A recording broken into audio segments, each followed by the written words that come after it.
look like, right? So I will try to share this chapter with you when it is ready, right? So this class is based on this new book. Right?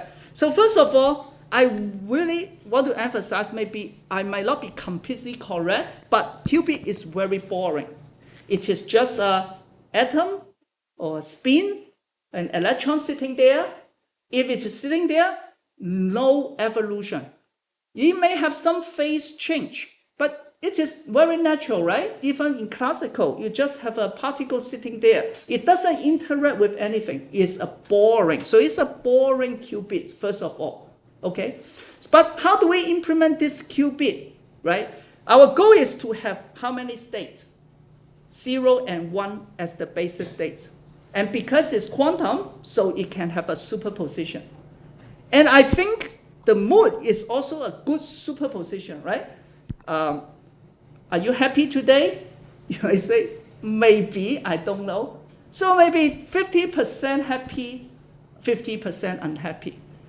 I try to do analogy, I think same for other people, to the real world to explain quantum computing. But anything that is physical, classically physical, you cannot do that analogy. Only this hand-waving thing like emotion, sometimes you can do some analogy, because maybe, right? But of course, this is not a reliable qubit. So what are the possible qubits, right? This is just a quick overview. One is to have a spin.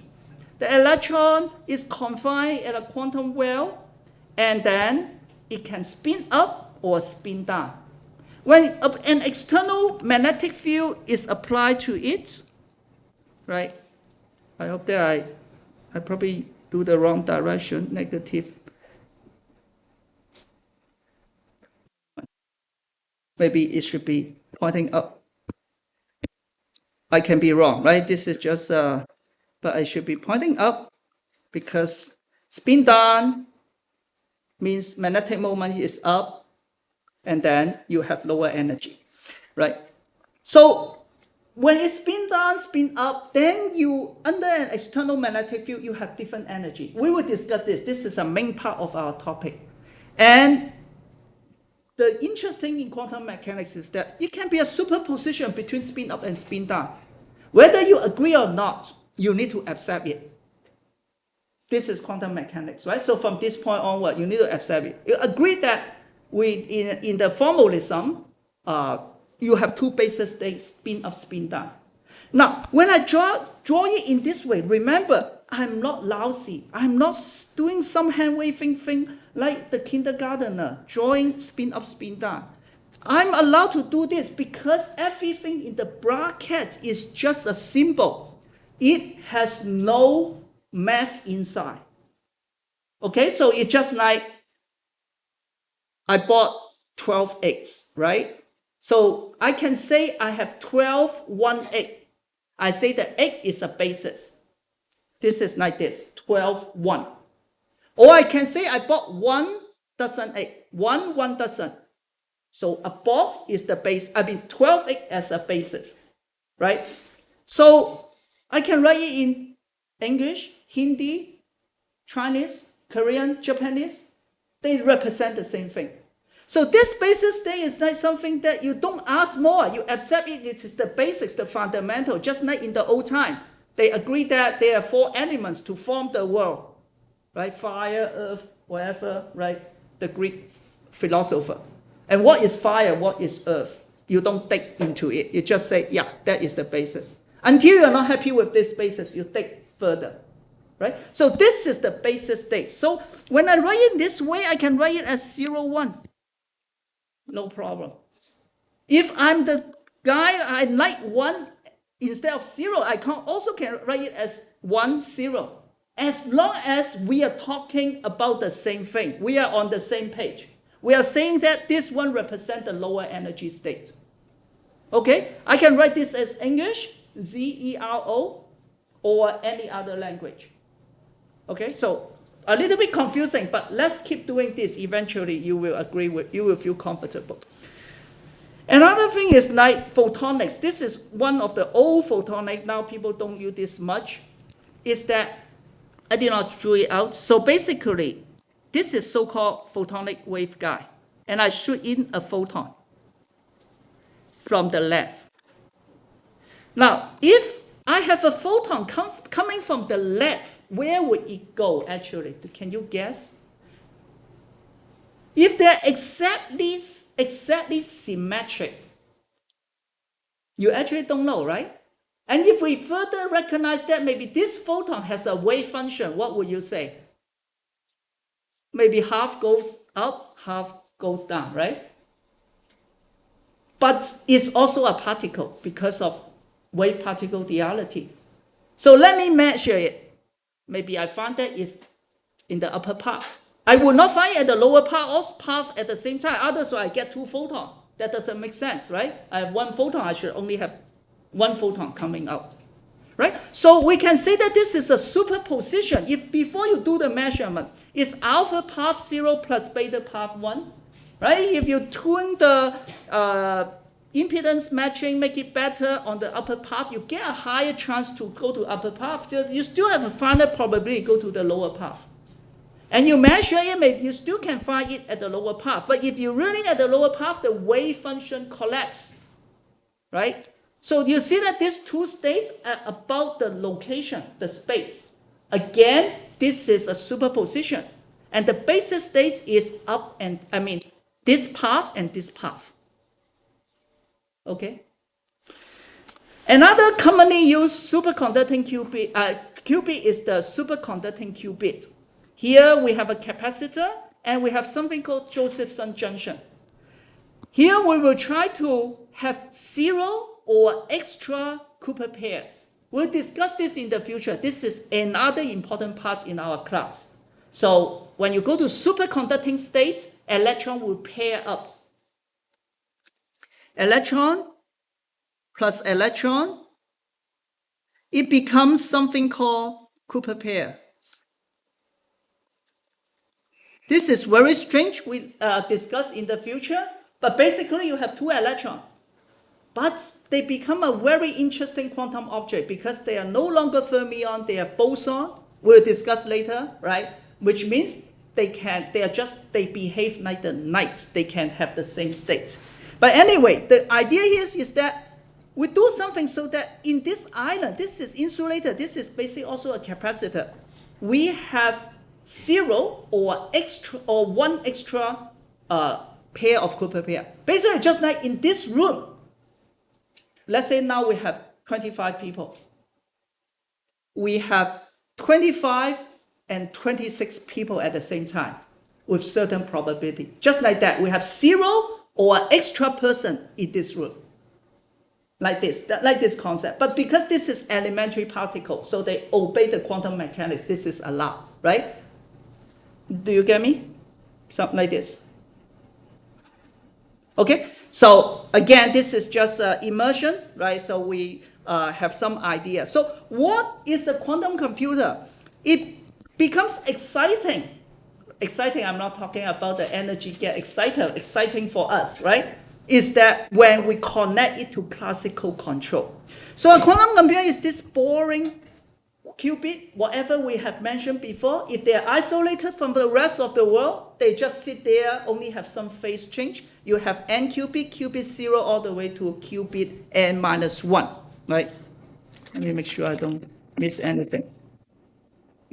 Now, you have three important interactions with this qubit. One is the initialization. I mentioned that before. Did I? Maybe no. Initialization means in any algorithm, you want to initialize all these qubits to the basis state, usually the ground state 0. I want to make them 0, 0, 0, 0, 0, and stuck there, and as an initial process, right? So how do you initialize it? There are a few possibilities. One is through the so-called thermal reset. You just let it sit there. All the high energy one will eventually decay to the low energy one if they interact with the environment, right? Or we call it thermalization.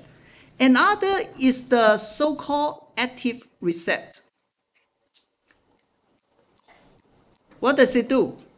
We measure it. hey, what is your state? 0. Then I don't do anything. You are at ground state already. If you stay at 1, your excited state, I apply a pulse to make it to the ground state. This is so-called active reset. Okay, just like the kids in a kindergarten, you let them gradually sit down, everyone sit down. But if someone still stand right, that take a long time. Eventually, everyone at the ground state. If not, go to every kid, check, oh, you're sitting, I'm not going to talk to you. Oh, you're still standing, sit down. Force him to sit down, right? You do this throughout the classroom, everyone will be sit down. This is much faster. Okay, so there's two things, thermal reset, or actually we should call it thermalization. Usually people call it thermalization. Okay, that's the first thing. Now another thing is that manipulation. Now the all the interesting about quantum computing is what? You apply the gate to it. So that is what we call manipulation. Either 1 qubit gates or 2 qubit gates. 1 qubit gates means you shine a laser pulse or microwave pulse. It's a boring qubit, right? But now I shine some energy to it. It's going to interact with my pulse, then it will change. Okay? 1 qubit gate means I only affect 1 qubit. I look at this kid and then sit down. I only talk to him or her. Then he sit down. That is 1 qubit gate. Stand up, then he stand up, right? Of course, not just stand up, sit down. In quantum computing, you can say rotate 90 degrees or hand yourself over something, right? 2 qubit gate is I still apply the pulse, but these two kids are connected together. So when I apply the pulse to it, they will interact with each other. Okay, it's just like, hey, your best friend just sit down. What should you do? Then you will sit down. Hey, your enemy just stand up. What are you going to do? No, I'm not going to do the same thing. I'm going to sit down or stand up, right? So they have some correlation. So this is 2 qubit gate. Now, there are many gates, infinite number of possible gates in this world because you can have 1 qubit, 2 qubit, 1 trillion qubit gate. You also can have just rotation. You can rotate 0.1 degree, 1.1 degree, 0.05 degree. You have millions of possible rotation. That creates a problem. So do you need to implement all these gates? Luckily not. So it's proof that you have two possible set of gates. If you are able to implement this phase shift gate, rotation about the x-axis, you probably don't know what I'm talking about, is on the Bloch sphere. We'll discuss in the future. About the y-axis, about the z-axis, but for different angle. Look at this. This is still analog, right? This is not analog angle.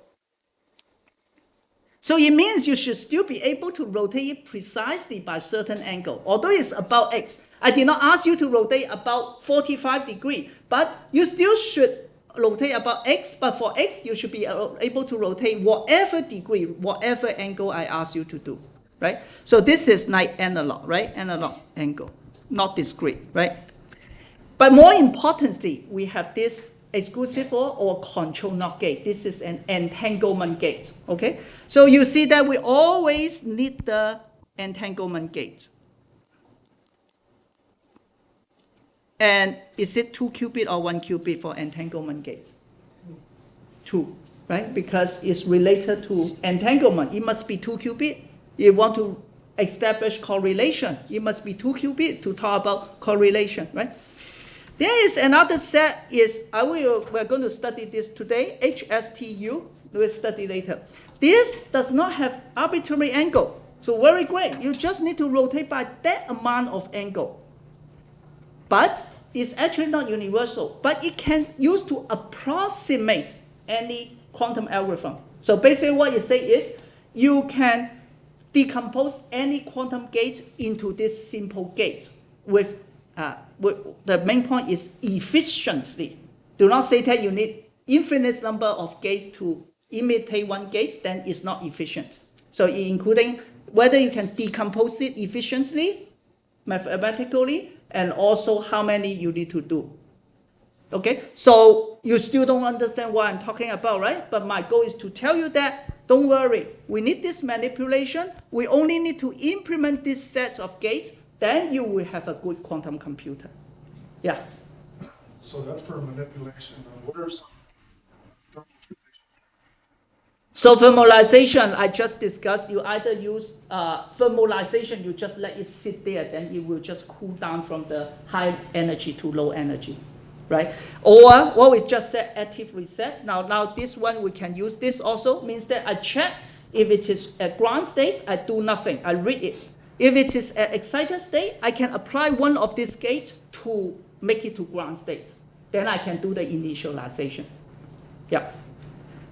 Finally, I need to be able to read out, okay? I need to be able to selectively read out every qubit, because for many algorithms, you need to do a lot of read out. What is read out again? It's just measurement.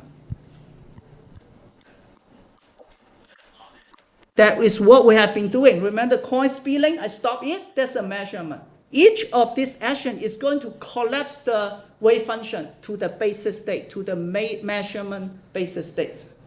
So these are very important. These are what we need. We need these three things. But there are another actually four things. Another is that we have separation of energy, which I have not mentioned. Yeah, I have not mentioned. I will talk about that later. And then, unfortunately, it interacts with the environment. It has noise that cause something that we do not want. So these are the topics, right, that you need to understand. But in this class, we don't talk about noise. But the foundation can help you to understand better in the future, okay? So you see that I want to do this, maybe some duplication in concept, is that the whole concept of quantum computing is you have this passive, boring wave function. You come up with an algorithm, shoot a pulse, microwave or laser or whatever, at the right frequency, right shape, right amplitude, right phase, right time, right duration, to do what you want. And that is a quantum gate. And that's it. It's not a NMOS, PMOS transistor you learn in semiconductor. Okay? Any questions? So, yeah. when you do the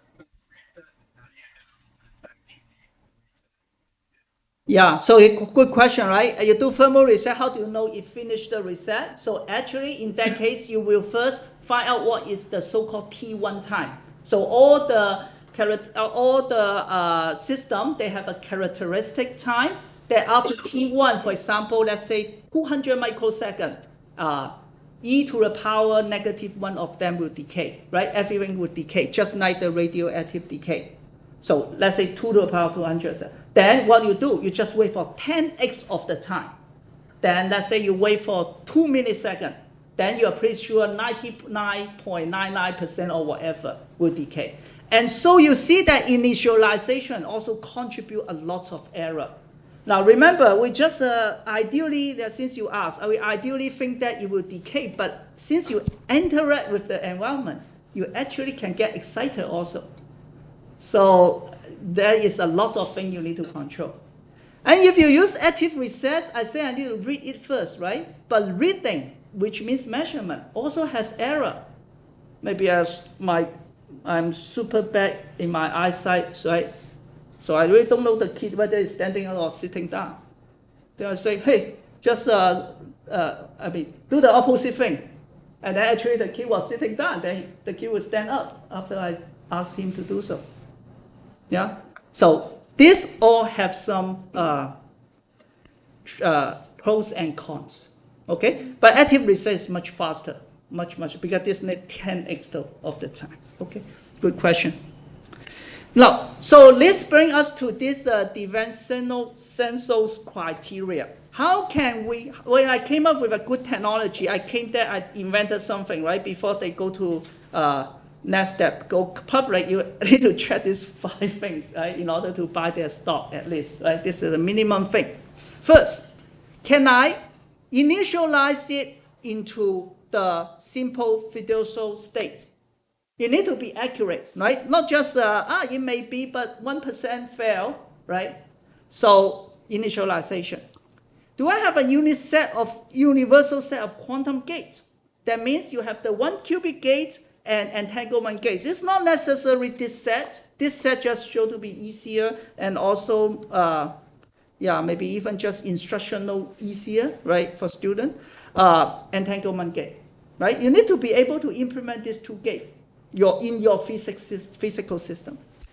I should be able to do measurement on selected qubit. If you have learned some algorithm, for example, teleportation, you cannot say when I do measurement, all the qubit needs to get measured. Then it doesn't work. I need to do selective measurement. Another two is that I need to have a well-characterized qubit. I need to have two levels. Because I want to have 0 and 1. I just told you, you need to be a superposition of 0 and 1, right, for all the quantum state. Also, you need to have a long decoherence time. It means that you do not lose your state easily. So, what does it mean? If I want to keep my state easily, it means I don't want the environment to influence me, right? And the best is that I'm a very isolated and arrogant people. No one can come close to me. Then no one can influence me.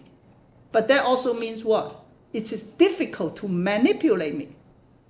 So some system, you have a very good long decoherence time because they don't interact with the environment. For example, photons. It doesn't interact with the environment easily.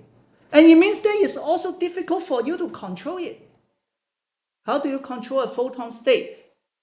Right? How do you do this two qubit gate? So that's a trade-off. So that's why sometimes you will see different architectures. Some has very long decoherence time. You say, oh, great, then I can have many gate operation. No, turn out their gate time is also longer. By the way, what is the meaning of gate time? Can someone guess?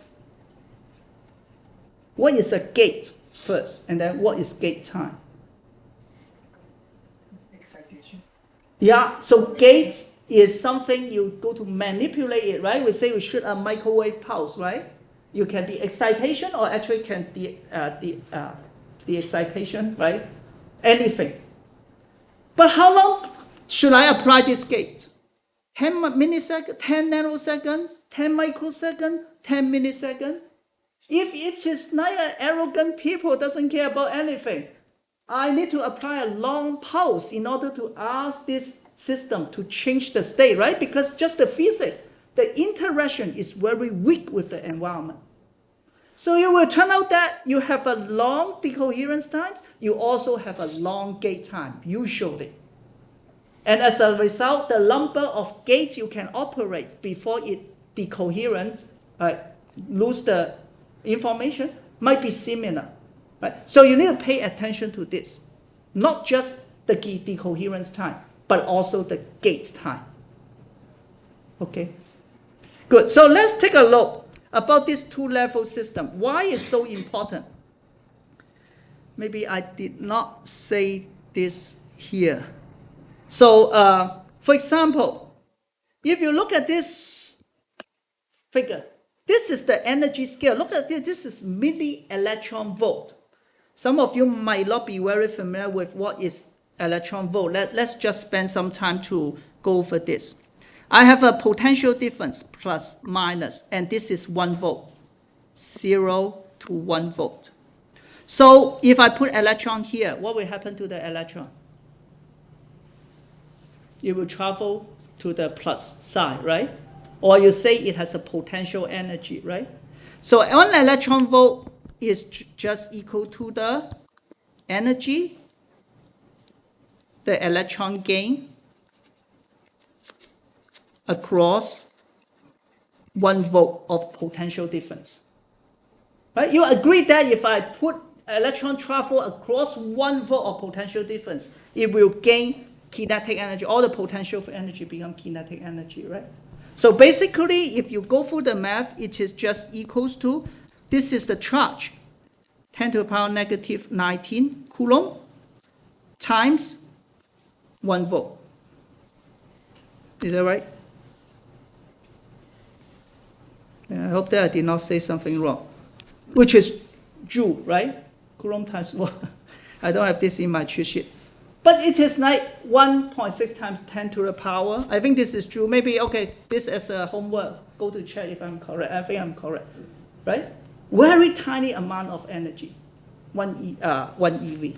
Here talking milli eV, but maybe I say too much. So let's go back. For example, at room temperature, 300 Kelvin, you have about 26 milli eV of thermal energy. I'm talking about thermal energy. Right? But we can convert it to electron volt energy, right? Just a unit. So it's just like 26 milli eV at room temperature. But what is the energy separation of a superconducting qubit? It is about 0.02 MeV, which corresponds to about 5 gigahertz. But this unit conversion, we can do it later, right? Now, if I put this superconducting qubit at room temperature, what will happen? Your environment is so hot, everything keeps vibrating. The most fundamental energy is already 26 milli eV. But my energy separation is only 0.02 MeV. You actually cannot distinguish I'm at the upper or lower state. This is one thing, due to energy bordering. Right? It's just like I ride a two-level bus, right? I can go to the upper deck or lower deck. If I run on the ground, on a flat surface, you can measure me, hey, clearly I'm on the top floor or bottom floor. But if it is having a super earthquake, the earth is like vibrating up and down by 10x of the height. Can you tell me whether on the second floor or the ground floor? You cannot.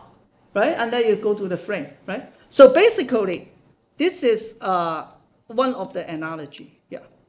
So as a result, we need to use the so-called dilution refrigerator, which can cool down to zero, about 10, this is about 10 millikelvin. Temperature is 10 millikelvin, correspond to about 0.86 micro eV. So this is at least 10 times less than this energy separation, right? So the noise is 10 times less than my signal, then I can distinguish them.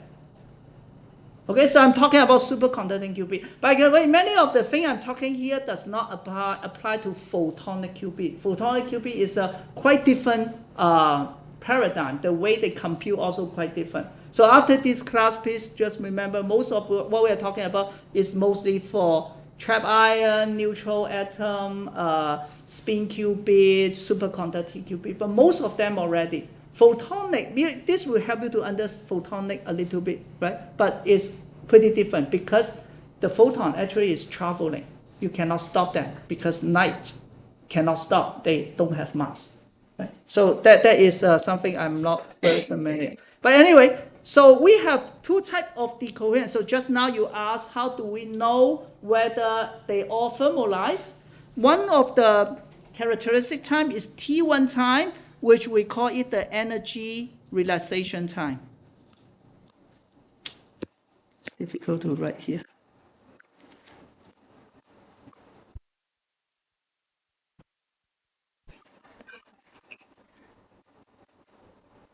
Right? Or we also call it longitudinal decoherence time.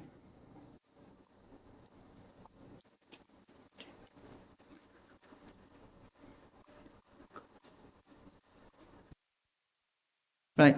So here you see that it is the time for it go from excited state 1 to 0. Okay? Another time is so-called dephasing time.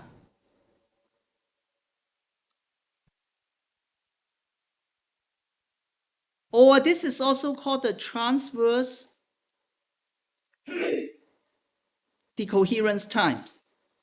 You will understand why it is called longitudinal, and the other is transverse later when we start the spin qubit. It's related to the direction of the external magnetic field, and then it borrows to other concepts. Basically what it says is I have a superposition, 0 plus 1, not normalized, however. After some time, it is 0 and 1 is still a superposition, but I don't know it's 0 minus 1 or what happened to its coefficient. Phase are very important information because we use constructive and destructive interference to do a lot of computing, right? So this is what I want to emphasize here. Right? I'm a little bit slow, but let's just, let me see how many more. Yeah. So I quickly just talk about this superconducting qubit system overview. So I hope you have the concept. Here is the quantum part. I have a qubit. Other than that, everything is classical. I have FPGA, field programmable gates array. Go back to Google yourself. It's just high-speed electronics. Python code, AWG, arbitrary wave generator. Google yourself. I want you to try that. Oh. Generate the pulse. Then they go full mixer. Go to a very high frequency. From room temperature, then all the way to the 10-minute Kelvin. I need the attenuator. Maybe I better write it down. So this is the attenuator. We will discuss this in detail at the end, at the later part. Attenuator. It tries to reduce the noise, right? Because I have a lot of thermal noise, I want to reduce them before it reaches the quantum computer. This is the manipulation. I shoot a pulse to it. Or if I want to read it, what will happen? I still shoot another pulse, but at different frequency.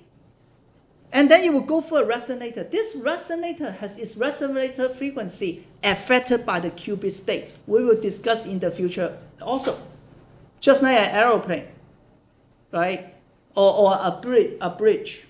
It has a resonant frequency. If people stand on it, its resonant frequency will change.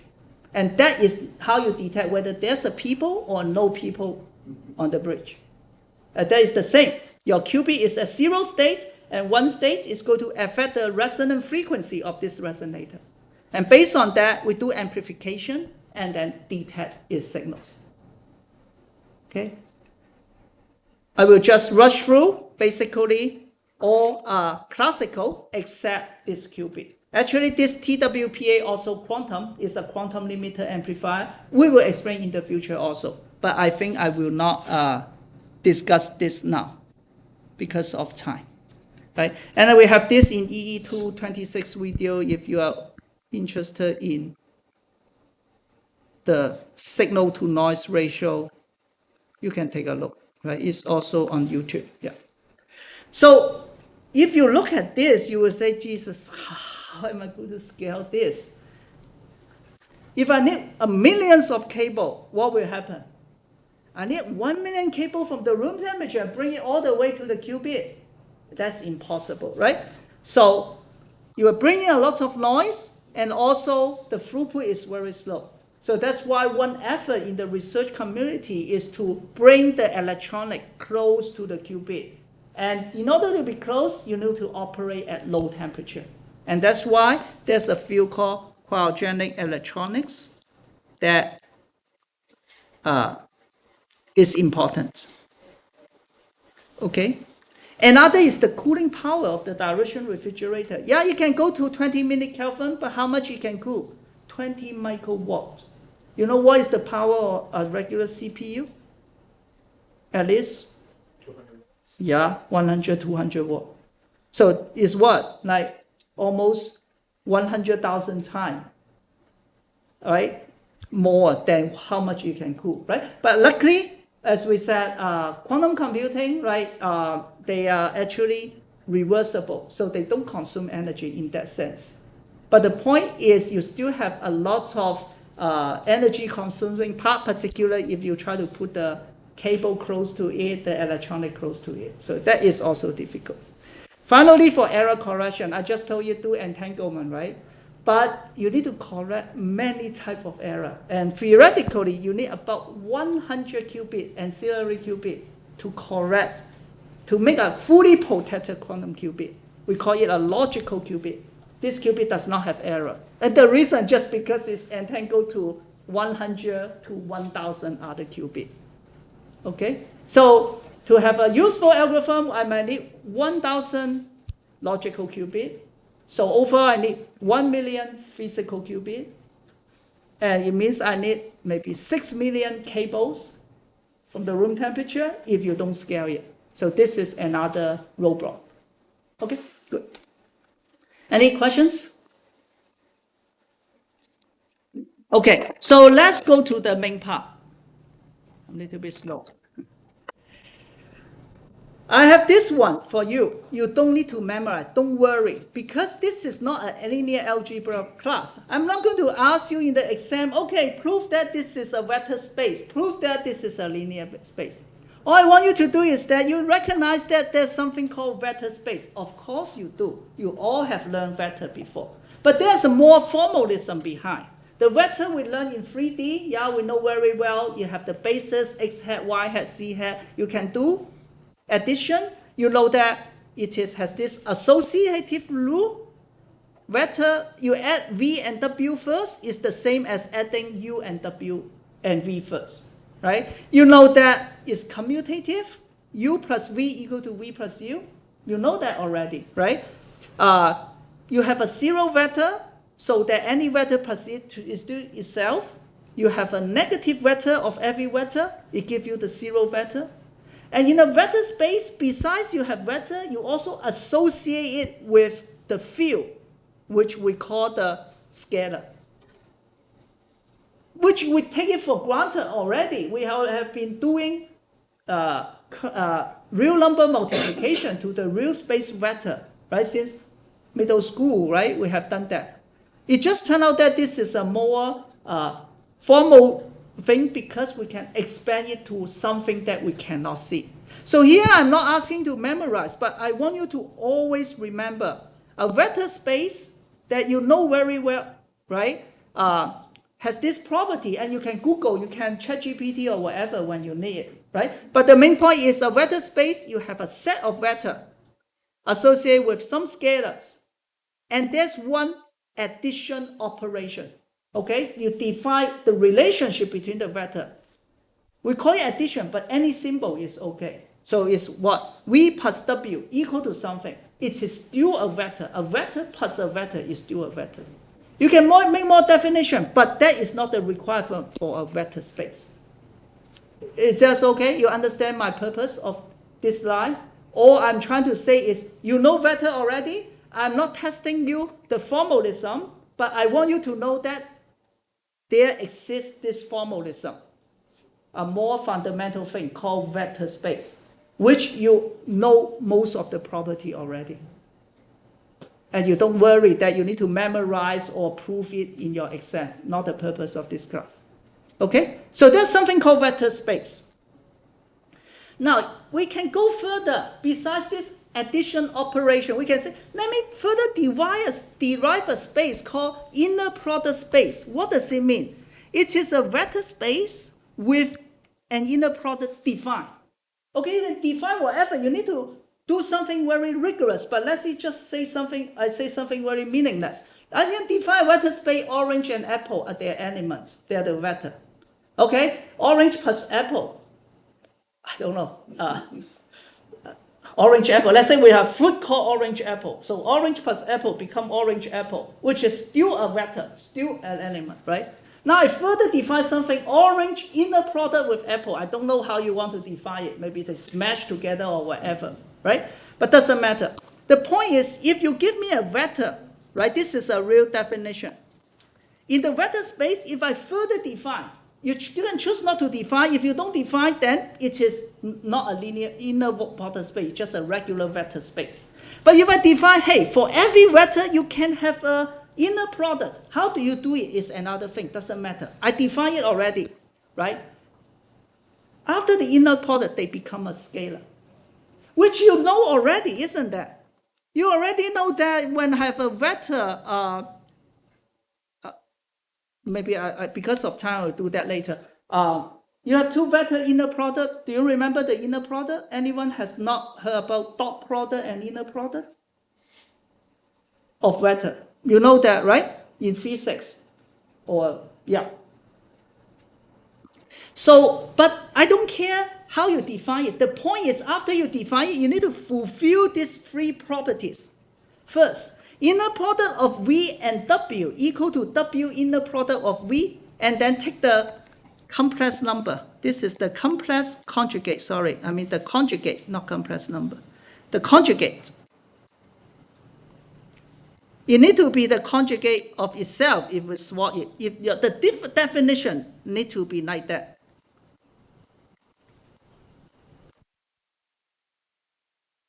Is that okay? Just something, right? So if you forgot what it is, for example, if you get A plus B, I, then its complex conjugate is A minus BI. So if this is A plus BI on the left, the right needs to be, the right is of course still A plus BI, so they are equal, but the one inside is A minus BI. Okay, that is the definition. Second, if you do inner product to yourself, the number need to be positive. If you remember, the inner product in a regular 3D space is what?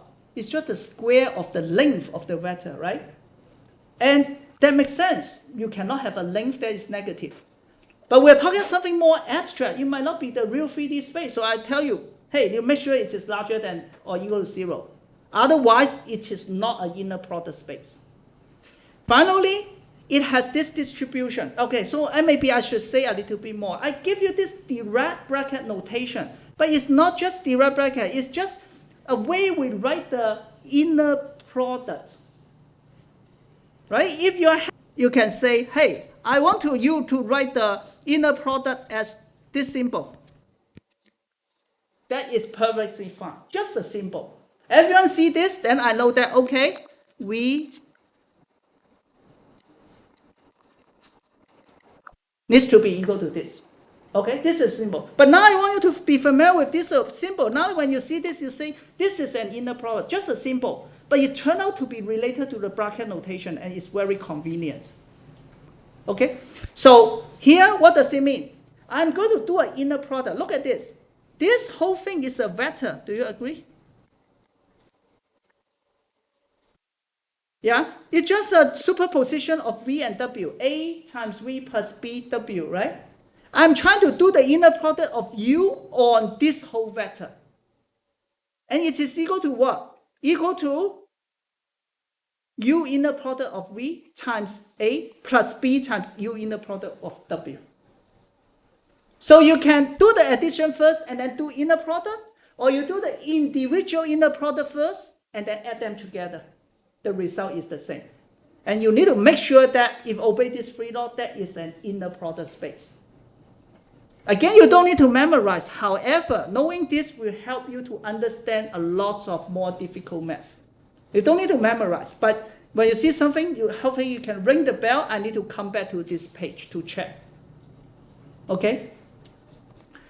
Now, then let's look at the space that we're familiar with. Euclidean vector space is an inner product space. So that's what I'm going to show you with some math, right? First of all, it is a vector space. I did not prove it, right? But if you check the previous line, right? But you can check slide, I think it is what, 15? You just go through all the definition. You find that, yeah, it fulfills all of those stuff. So, yes, it is a vector space. And then we can define. We say, okay, its element, right, which is a vectors, V and W. Of course, you know they can be written as V equal to V1 x hat plus V2 y hat plus V3 z hat. W can be written as V1, that's wrong, can be written as W1 x hat plus W2 y hat plus W3 z hat. You familiar with this, right? Just 3D vector. Give me any two vector. And then we define its linear product. And by the way, we need to say that the scalar, in this particular case, we have, let's say, Vi, Wi, they are what? Real numbers. Because this is our real 3D space, you cannot have a vector that is I x hat, right? This is real. And then we define the inner products. Define inner product, right? We define it. You already know that, but I just add it as we don't know, as we are the inventor of the Euclidean space. We define inner product. What is the inner product? We inner product W. Do you understand this symbol? Just vector V inner product with vector W. I write in this way because I decided to do that. And you agree with me. Again, anything inside is just a symbol. So I can just remove the head, the arrow on the top, right? Because you know very well what I'm talking about. So you don't complain if in the exam I give you this. It means that you don't understand this well. You should know that I mean a vector inner product, right? Equals to what? The definition, right? We define, let's say we define it as V1, V2, V3, a row vector, W1, W2, W3. Remember? We are representing this vector in this row form and then column form. Not vector. The vector is represented in the column form. They are all column form. Because this three number define the vector, because we all know the bases are x hat, y hat, z hat. They're the fundamental basis in this problem. So I ask you, what is that vector? You say 1, 2, 3. Then I know that it is 1x hat plus 2z hat, y hat plus 3z hat. No ambiguity, right? So this one represents the vector. This vector is also V1, V2, V3 in the column form. But I define, when you do the inner product, you need to flip it into the row vector. Because by the matrix algebra, I know that this is evaluated as W1, V1, W1 plus V2, W2 plus V3, W3. First of all, can you take a look of this final expression? You should be very familiar with this expression for inner product and dot product. Do you remember this? Just the corresponding coefficient multiply together and add them together. But it's based on this definition. So basically now, if you see inner product in this class, the first one, which is the bra, we'll talk about more later, rotate it by 90 degrees, become a row vector. The second one, keep it. Then you do a matrix multiplication. What is matrix multiplication? This row times this column become an element. So V1 times W1 plus V2 times W2 plus V3 times W3. You give you this. So this is a root, right? It looks like everything looks right? You see it's consistent with what we have been learning. Although it has a fancy name called inner product space. You don't need to go too deep. You just agree that we know that well already. Okay? And of course, in real space, we also know that this is just equal to V dot W equals to V W cosine theta in real space, right? And I want to emphasize one thing. This is true because x hat only true because x hat, y hat, z hat are orthogonal. Okay, so all this vector form 90 degrees. You only because of this you can do this one. Otherwise, you can need to use this equation, right? But from now on, we will use this. You will see. Yeah, we'll keep looking into this. But what I want you to recognize is that you already know everything well. And now we just introduce the formalism. Inner product space is just a vector space with inner product defined. How do you calculate the inner product? Just go with this if you forget, if you don't really understand. Sometimes you need to live with this. Is that okay? Good. Then we go to so-called Hilbert space, right? So Hilbert space is also a linear space with inner product. So, oh, great, right? So, looks like it's Euclidean space. So, when I did not learn quantum mechanics, I feel this is such a fancy thing. Indeed, it is fancy. I still don't understand well. But let's just not be so humble. You just say that Euclidean space is also just a type of Hilbert space. Hilbert space is just more general category of Euclidean space, right? Why? Because it can have infinite dimension. How many dimensions do we have in Euclidean space? What's the dimension? 3. Because you have 3 bases, x, y, z. Hilbert space, you can be 2 bases, like the qubit, 0 and 1, or you can have infinite, okay? Also, it can have complex scalar. For Euclidean, we have been talking about what? Real number, right? All this V1, W1, W2, they are all real number. But in general Hilbert space, it can be complex number. And now you understand why when we talk about quantum mechanics or quantum computing, you need to use Hilbert space. Because like 1 qubit, it has 2 bases, right? 0 and 1.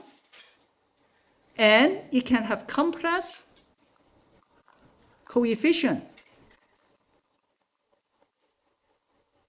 like alpha, beta, not just real, it can be complex. What do I want to say here?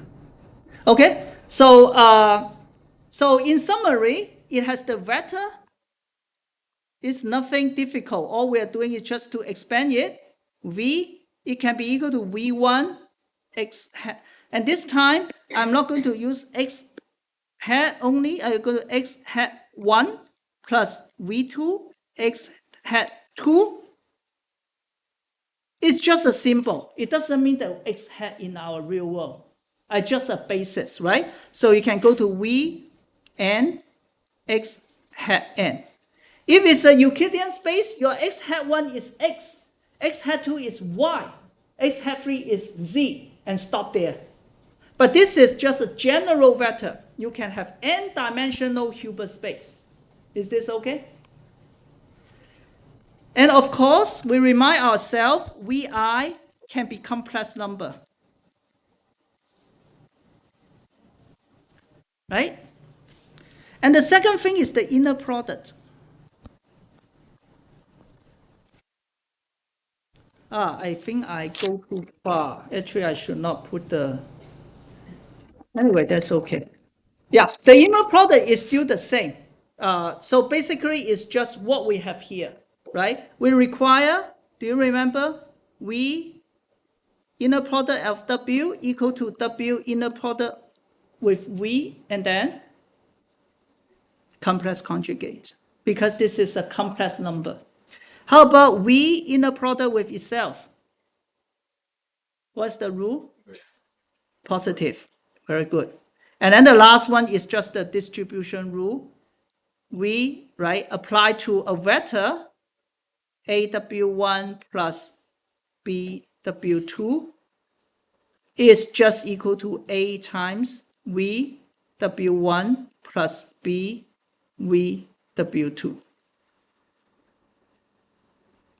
I don't ask you to memorize, but you do need to understand what I'm doing, all this rule, right, in your derivation. So now we start learning this. If you're not familiar, let me ask you one thing. What is this? Is this a vector or a scalar? This whole thing. Scalar. Because it's inner product times a number plus inner product times a number. Is it real or complex? You don't know. Very good. It can be real or complex, right? If Euclidean say it just... No, so now we see Hilbert space. If it's too much for you, no problem. This is not the purpose of this class. But you need to accept the concept, right? So you see, it's just a regular Euclidean space, but I allow the complex number. There's one more important thing called complete, which I won't explain here. For the definition, it's a little bit complicated. It's related to the convergence of a Cauchy sequence, but let's just ignore it here. So I just want you maybe use this maybe at homework, right? I want you to prove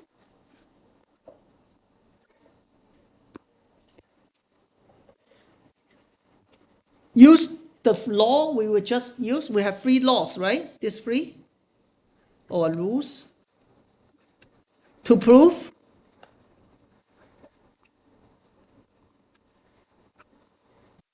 V of AW equals to A times VW inner product. AVW equals to A star, which is the complex conjugate of A times VW. And I forgot also maybe AW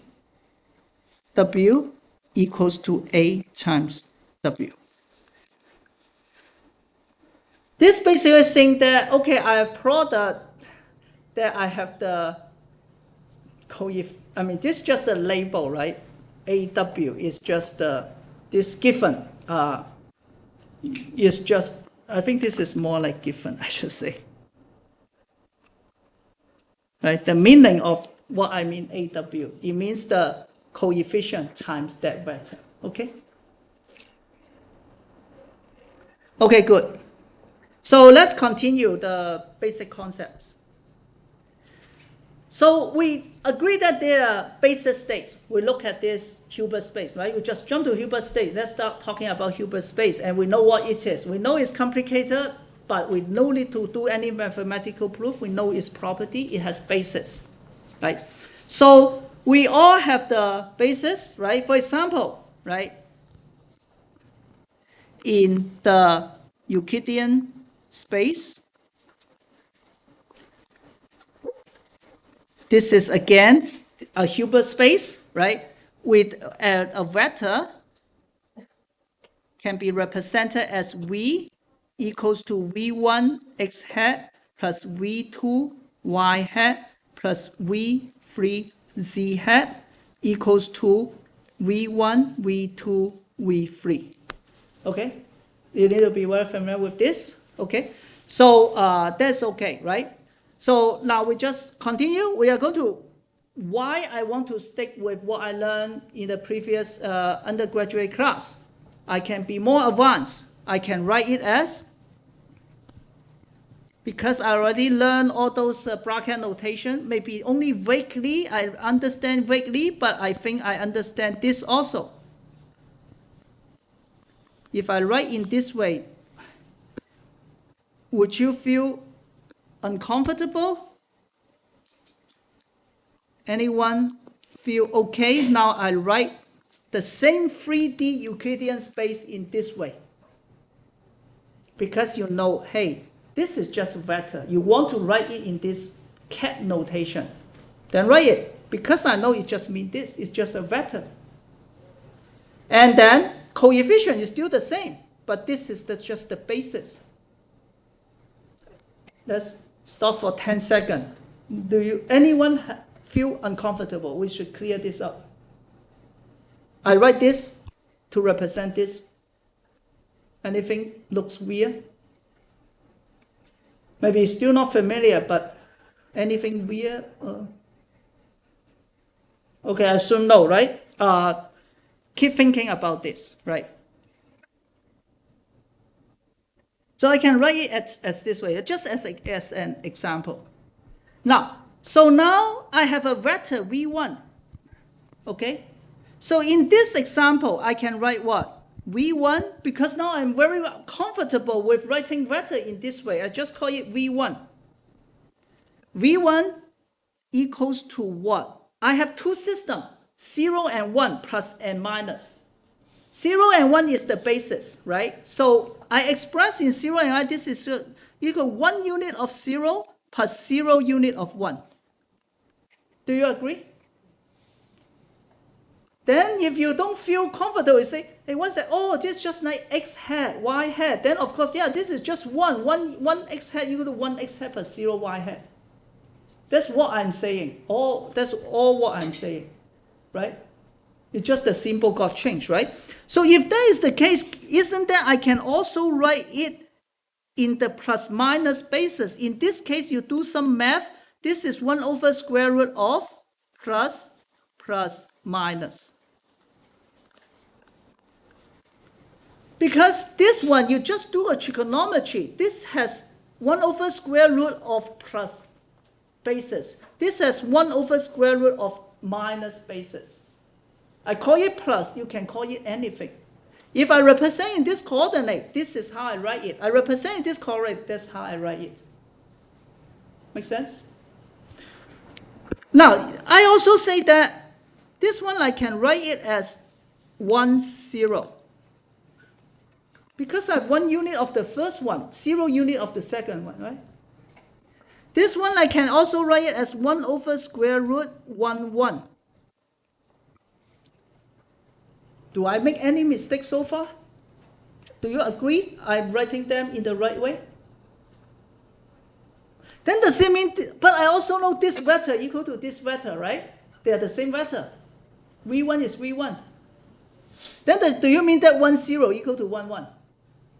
And then do you mean that you prove that 0 equal to 1? Hey, another Nobel Prize. Now we prove 0 equal to 1. Why? Why we have this, what do you call? Dilemma? When you do the scale. We are not doing inner product at this moment, yeah. But it's right. He said I forgot to specify the basis. Or in other words, I did not forget. I assume that we agree. Indeed, when I write this, what I mean, this is 1 part of 0. This is 0 part of 1. This is 1 part of plus. This is 1 part of minus. Okay? So they are not the same. So when you read textbook or whatever, you need to make sure which basis they are using. They are using 1/8 as the basis or 1/8 as the basis. Right? So you say, I bought 2. 2 what? 2 dozen of x or 2x? If you don't have the same language, then you will have problem. So this is what we're going to see a lot, right, in linear algebra, also quantum computing, right? So make sure that you have the right basis. So yeah, I still have 4 slides. I don't think I have time. I will stop here. Any questions? Yeah.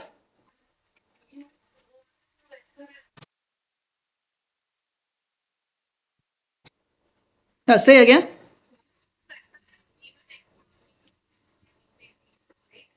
Okay, if you treat it as a 3D space, then yes, V30. Yeah, now I'm only assume we are on the 2D space. So good point. Yeah, you can just expand it. The rest is 0. You are correct. Yeah. Oh, you are confused. Yeah, sorry. Yeah, so this is a confusion. I was using 3D here. Here I'm using 2D. So I make it clear. This is, thank you, 2D.